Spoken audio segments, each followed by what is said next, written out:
যারা নির্বাচনের 2 মাস আগে বসন্তের কোকিলের মতো আসে আর নির্বাচনের পরে আমাবস্যার চাঁদের মতো হারিকেন ধরায় খুঁজে পাওয়া যায় না, তারা যেন আমাদের পঞ্চগড়ের দায়িত্ব আর না পায়।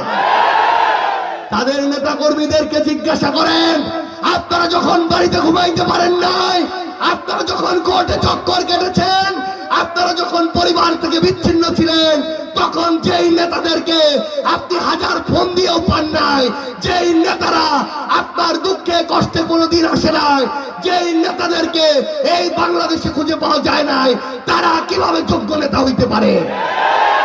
একটা অভ্যুত্থান হয়েছে, হাজারের অধিক মানুষ জীবন দিয়েছে, রক্ত দিয়েছে, তখন যেই নেতারা লন্ডনে আরামের ঘুম ঘুমিয়েছে, তারা কোনোদিন এই বাংলাদেশের যোগ্য নেতা হইতে পারে না।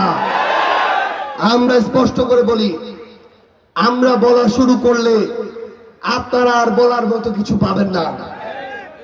তারেক রহমান এসে বললেন, আই হ্যাভ আ প্ল্যান।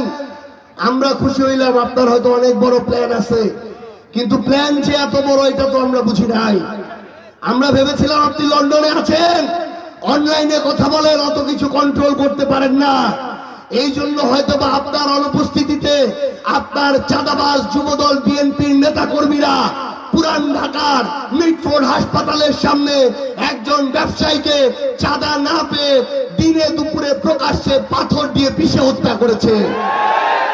কিন্তু আমরা যখন দেখলাম যে আপনি এসে উপস্থিত হয়েছেন, তারপর আপনার উপস্থিতিতে আমাদের শেরপুরের শ্রীমন্তী উপজেলার জামায়াত ইসলামের সেক্রেটারিকে দিনে দুপুরে প্রকাশ্যে আপনার সন্ত্রাসীরা, বিএনপির সন্ত্রাসীরা হত্যা করে, তখন আমরা জানতে চাই, তারেক রহমান আপনার আসল পরিকল্পনা কি?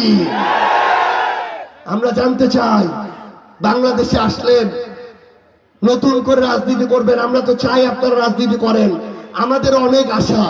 আমরা চাই বিএনপির মতো একটা রাজনৈতিক দল থাকুক, কারণ একটা প্রতিযোগিতা তো হওয়া লাগবে নাকি?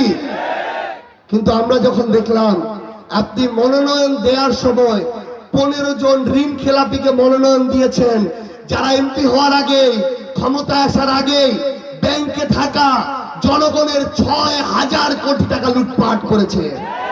তারেক রহমান, আমরা আপনার কাছে জানতে চাই, এমপি হওয়ার আগে, ক্ষমতায় আসার আগে আপনি যদি জনগণের 6,000 কোটি টাকা লুটপাট করা ব্যক্তিদেরকে মনোনয়ন দিতে পারেন, তাদেরকে দিয়ে এমপি হওয়ার পরে, ক্ষমতায় যাওয়ার পরে আপনি কত হাজার টাকা লুটপাট করাইতে চান?